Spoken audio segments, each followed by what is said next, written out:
Welcome to Overcaffeinated and Out of Effs, the podcast for burned out, career-minded moms who are ready to stop pretending everything's fine and feel like themselves again. I'm your host, Christy Amir, burnout coach for moms, licensed therapist, and mom of two. And I'm here to help you reclaim your energy, your identity, and your peace of mind. Whether you're lying awake thinking about the 87 things you didn't get done, or silently resenting the people you love most, this is your space to feel seen, supported, and not so alone. So grab your coffee, hot, cold, or day old, and let's get into it.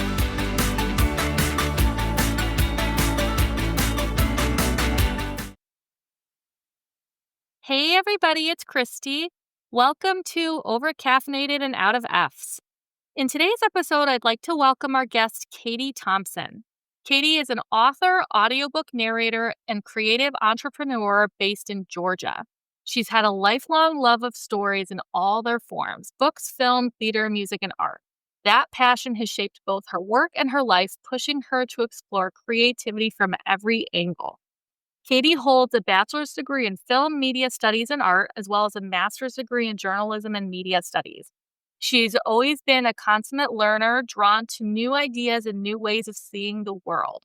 That curiosity is at the heart of everything she does, whether she's writing, narrating, or creating something entirely new. Katie is also a mom to a spirited 4-year-old who inspires her daily and keeps her grounded in the wonder and sometimes the wildness of life. Over the past 8 years, Katie has built a business that allows her to blend creativity with entrepreneurship, often working as a digital nomad and shaping a life that balances flexibility, adventure, and art. These days, her focus is on narrating, audiobooks, and writing, with her debut novel on the horizon. Sharing stories, both her own and those of others, is her work and her joy. She's excited to continue bringing them to life in ways that connect with readers and listeners everywhere. So, I have invited Katie here today. I'm so excited. She's going to share a little bit about her personal story, about building businesses, what it's been like for her juggling motherhood and, constantly pivoting, and just, figuring it out in real time while chasing both stability and creativity. So, Katie, thank you so much for being here today. Hi, yes, thanks for having me. Yeah, I'm wondering if you can just start off by telling us a little bit about yourself, your family, and actually, before you even started the businesses that we're going to talk about, you had first spent some time in a corporate job. Is that right? Can you also maybe tell us a little bit about that? Yes, absolutely. So I grew up here in Georgia. I've traveled around, a little bit around the country, a little bit in Europe with school, but I basically ended up settling back here in Georgia, got married, and went to grad school at University of Georgia. And went into my first corporate job. I went straight from college to grad school. So I love school. If I could stay in school forever, I would. But I had to make the leap into the real world and got my first corporate job in marketing, just for a small company, maybe 10 people. So it was kind of a small company compared to some of the bigger ones that I went to later. But it was definitely an interesting experience. I was afforded, thankfully, a ton of creativity in my undergrad and master's program. It was just an incubator for creativity and freedom, and that was super, super lovely. But that doesn't always translate into a corporate job, as many people know. And, that's fine. I get that that's the real world. But I did have something in the back of my head that said, I wonder if there's an option out there where I would have that same freedom and creativity and ability to move and pivot where I wanted to, while still having the stability of something like a corporate job and that traditional structure.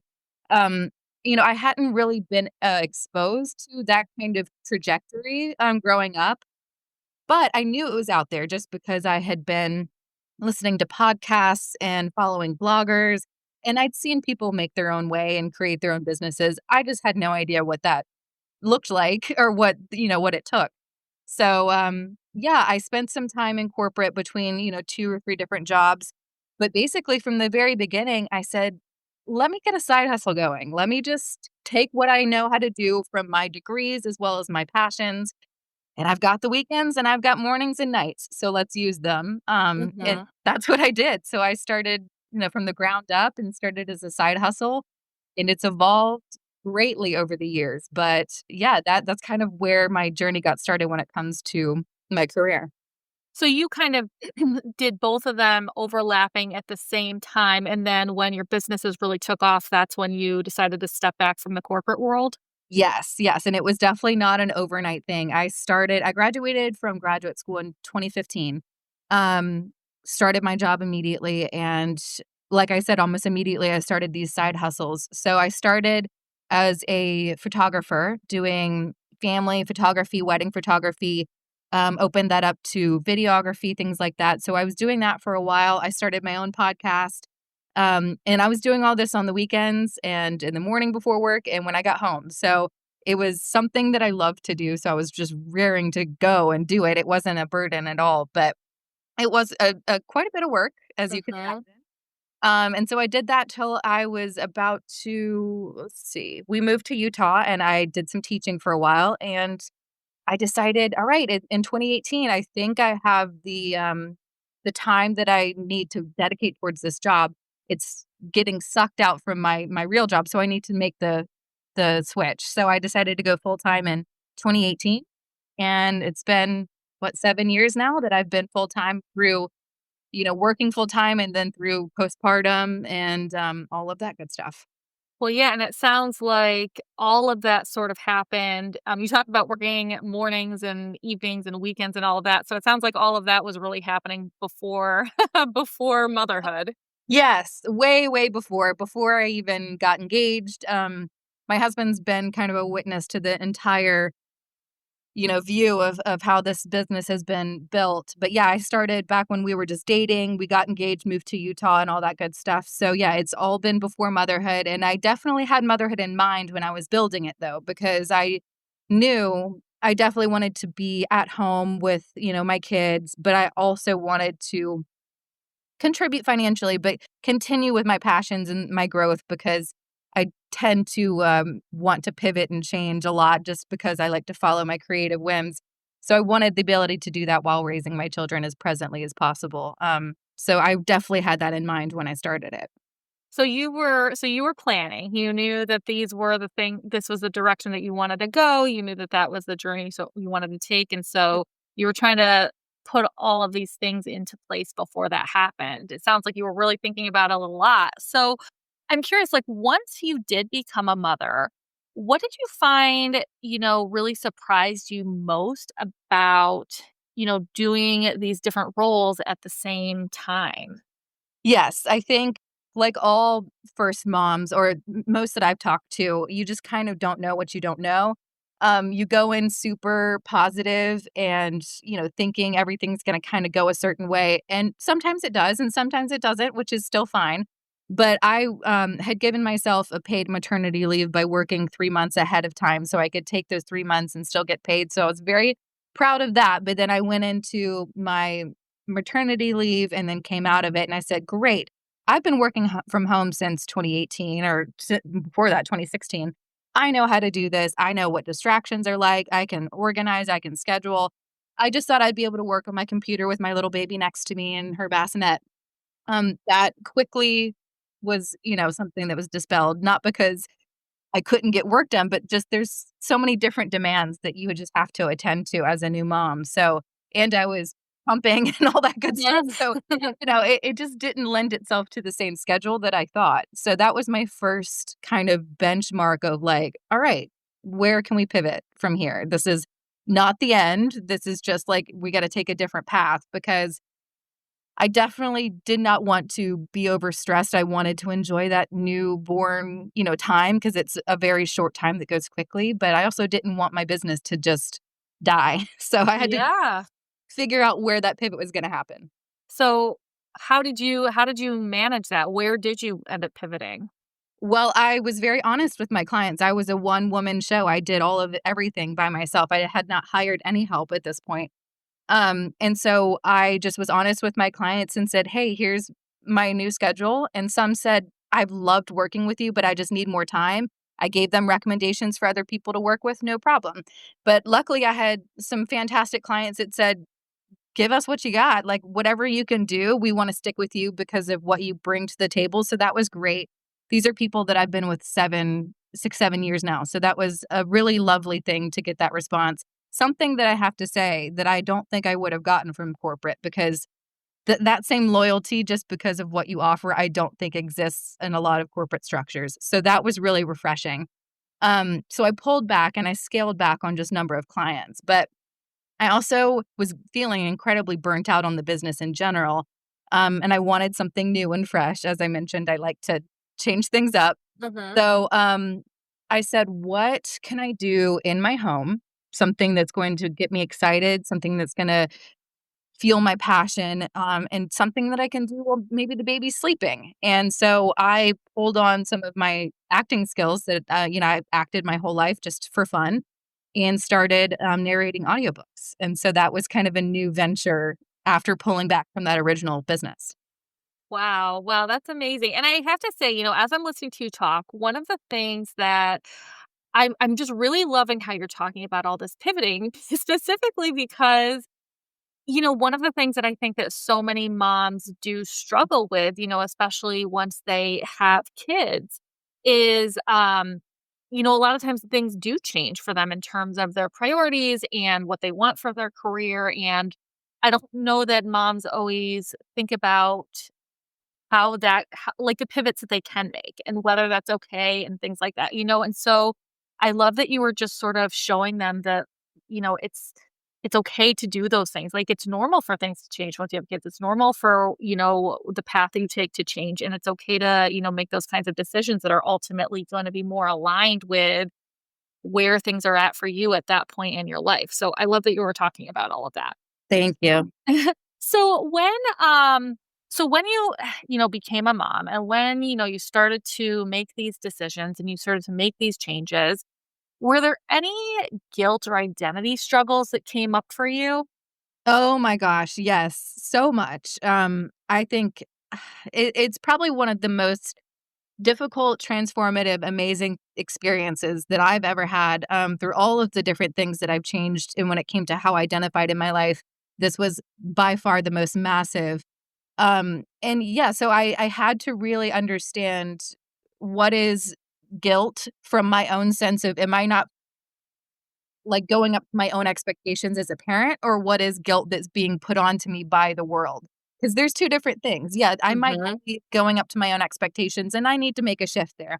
But if it's the world or society telling me I'm not good enough or whatever, that's not always necessarily something that I need to listen to. Sometimes maybe, but not always. So I had to really learn how to understand the separation of what those feelings were and listen to them in a way that I could act accordingly. And it was not easy. I'm still learning it. My daughter's 4 now, and it doesn't go away. It just changes, and you're dealing with different things as they get older. But my identity shift was huge, and I think I had identified with myself as an entrepreneur, as a business owner, but I had not identified with this kind of childlike love that I had of performing and acting in a long time. So that was another identity shift that I was able to step into then that I wouldn't have been able to before.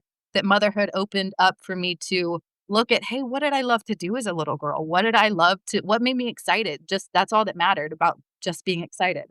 So that was something that my brain probably wouldn't have processed before I was challenged in the new ways after becoming a mom. Yeah, yeah, no, absolutely. Well, and so with all of that, you have mentioned before that, motherhood, it really has just reshaped everything for you.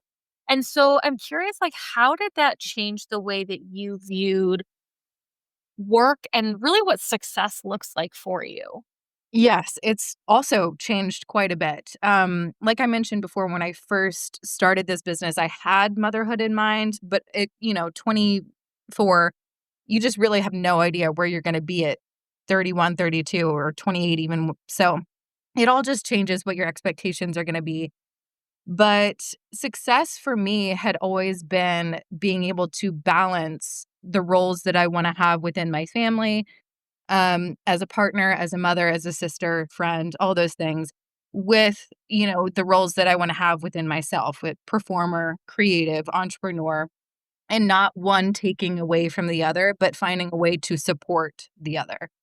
Mhm. And that's never easy. It's a push-pull constantly, and I have to get feedback from my husband or my parents are like, "You're, working way too late. This is insane. We need to go for a date night," or whatever it might be. So, I always have to get feedback from others on how well I'm balancing those things, but that is true success for me is when I feel like they are in balance and they're supporting each other instead of fighting each other.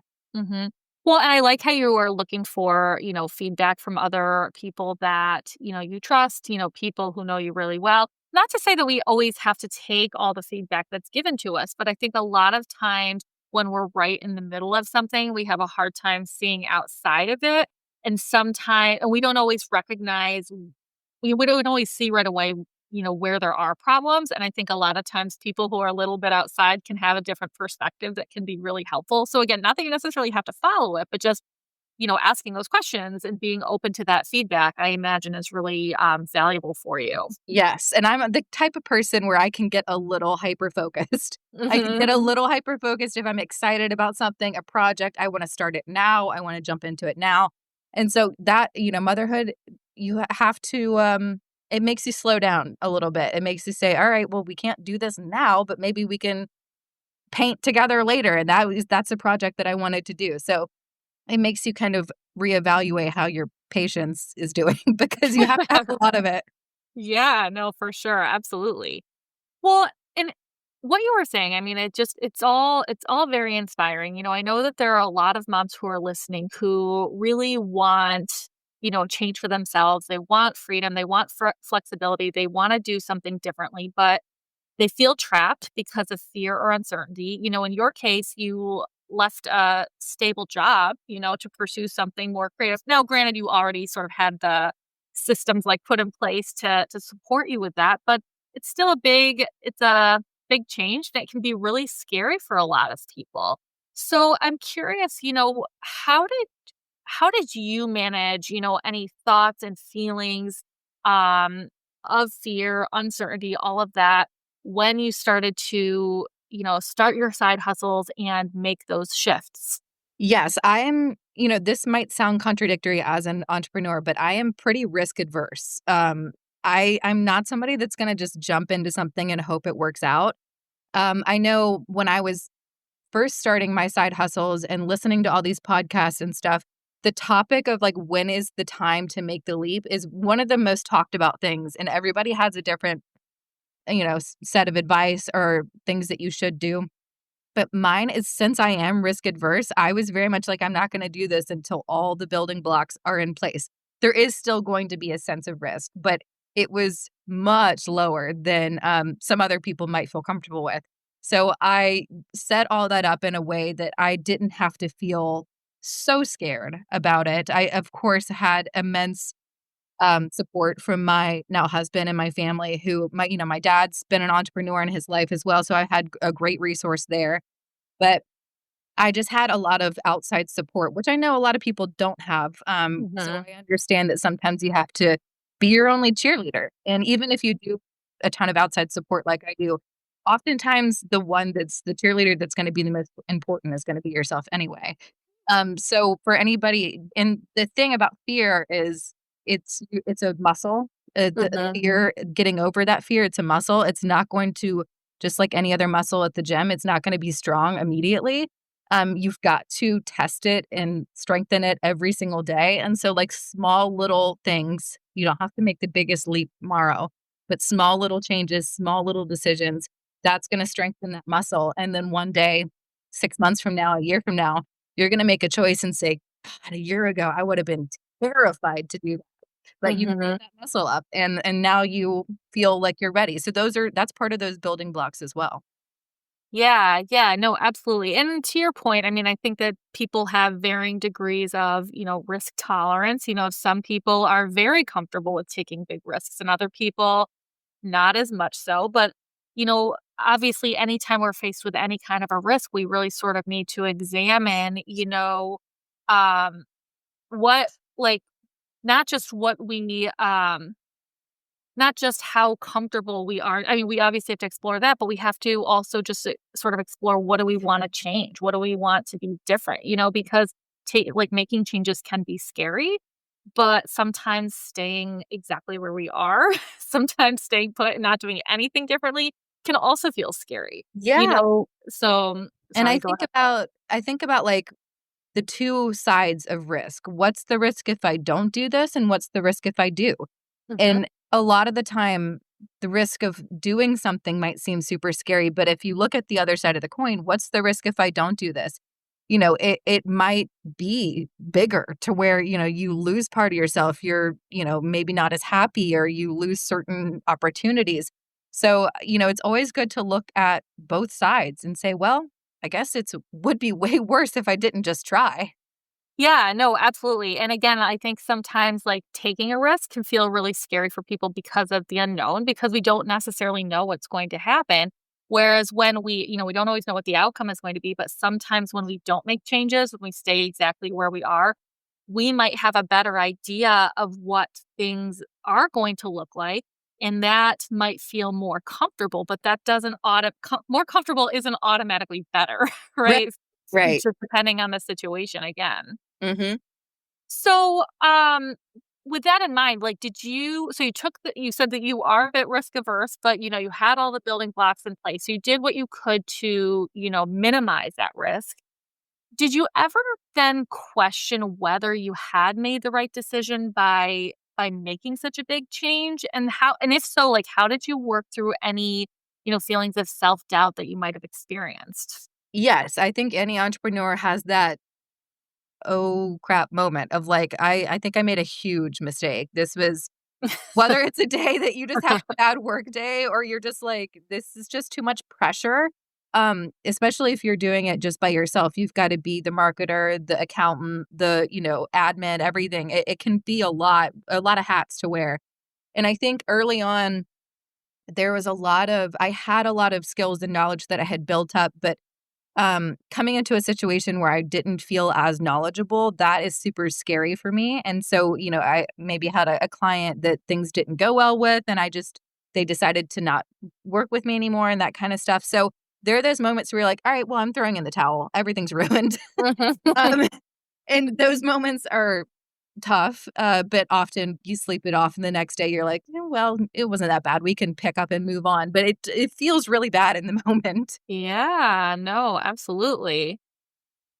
So it sounds though like, those thoughts and feelings of self-doubt, they do come up, but it sounds like you sort of deal with them, you work through them in the moment, and then you move forward. And looking back, it sounds like you're happy with the change. Like Yeah. you feel like it was a good change for you. Yeah, and my kind of, like, secret weapon for when I feel that way, and this is what I've done my entire life, it's just if I feel scared, doubtful, like I am not measuring up, I dig back into research, I dig back into learning. If I can learn about it, your confidence comes back. So, that is, like, my secret weapon. If I feel out of my depth, I'm like, "Alright, we're going back to school," my favorite thing.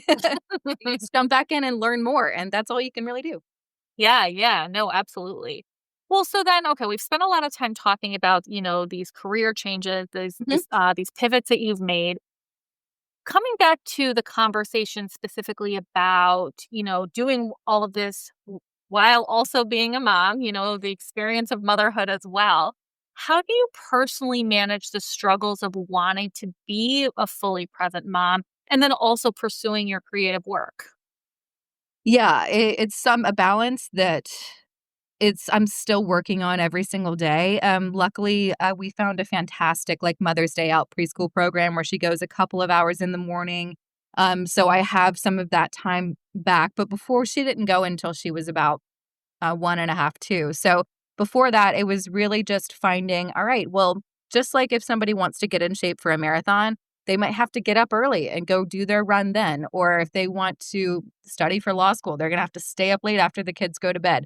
So it's that kind of idea of like, where can I be a time management ninja and find my little moments? Hmm. Whether that's nap time before they wake up, after they go to sleep, and oftentimes, I really try to encourage my daughter to be a part of what I'm doing. So if I'm prepping a book, I have to sit there and read and I have to highlight and work on characters. That's when I'd say, all right, well, why don't you do your coloring and we can work, quote unquote, work together because she loves to pretend like she's at work.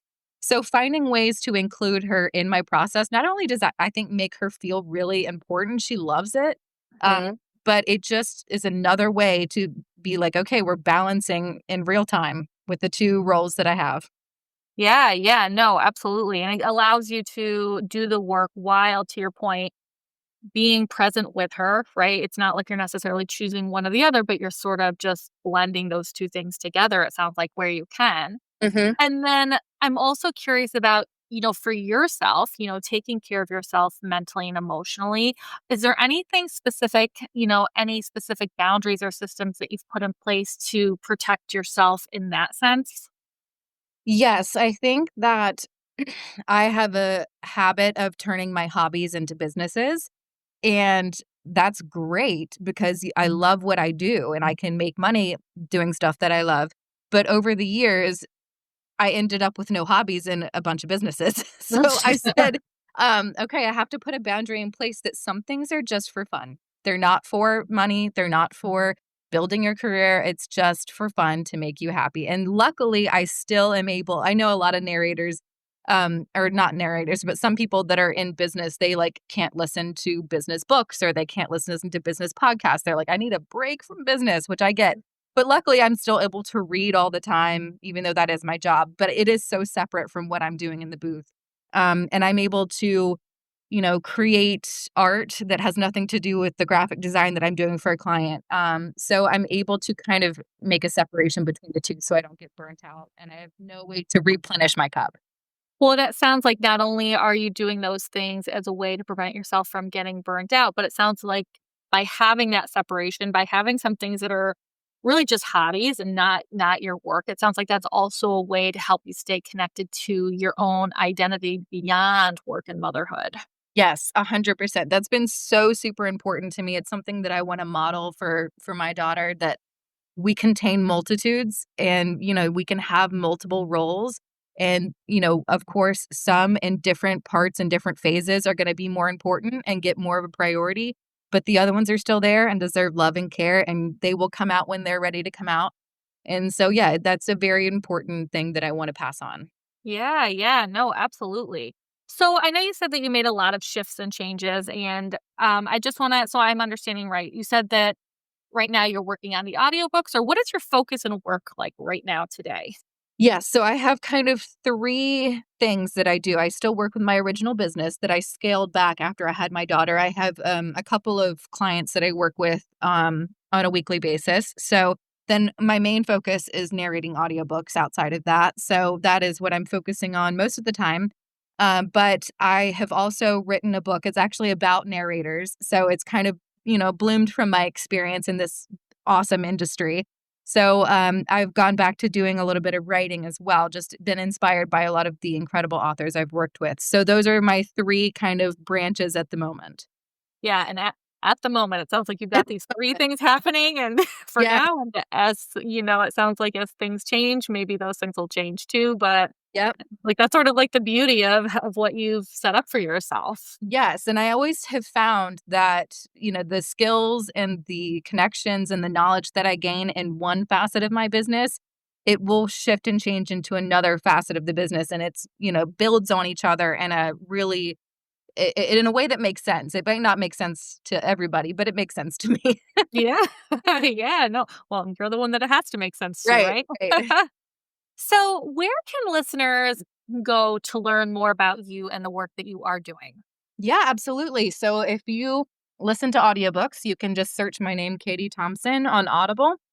I also narrate under KT Gray if you like some of the spicier stuff. And my author name is Kay Baxter. So hopefully, my debut novel, Sound Advice, will be coming out soon, which is about 2 audiobook narrators that fall in love while they're narrating a romance. So that's really fun. And, I'm not currently trying to grow my other business, but it is Modern Darling Media, and so, that's where I work with my other clients, but yeah, that's where you can find me all over the place. Okay, great. And as always, I will include all of that information in the show notes for anybody who wants to learn more about you. So before we kind of wrap up for today, if you could leave the moms listening with, one final message, one final piece of advice, what would it be? I would say that motherhood does change you and shift you and make you grow in ways that you never expected you would be able to grow, and to embrace it and not it's okay to miss the person that you were, but realize that the parts that needed to come with you through that matrescence, it's still there, and it's going to grow you into a different person, and to empower yourself to find out who she is. And she might have new passions, she might have new priorities, but get to know her. I think it's a really fun, beautiful experience. Yeah, yeah, no, absolutely. And I like what you said there too about like it's okay to miss who you used to be while also making space for the new person, right? Like both of the like you can hold space for both of those things at the same time, which I think is a really important message too. So I appreciate you saying that. Yeah, and you can always change things up like we talked about. If you're in a stage of your life where you feel like the old version of yourself, even as a mom, is not serving you anymore, we can always, rebirth and find a new version of ourselves. Yeah, yeah, no, absolutely. Well, thank you again, so much for being here, for taking the time to talk to me, for sharing your story. I think that again, this idea and this message and this example of making these changes, pivoting, knowing that it's okay, working through the fear and the self-doubt. I think all of that is just so valuable for the moms who are listening. And then, as always, for the moms who are listening, if any of this does resonate or if you found any of the things that we talked about today to be helpful, I would ask you to or encourage you to please share this podcast with any other moms that you know that could use some extra support. Because again, we are all in this together. Absolutely. Thank you so much for having me.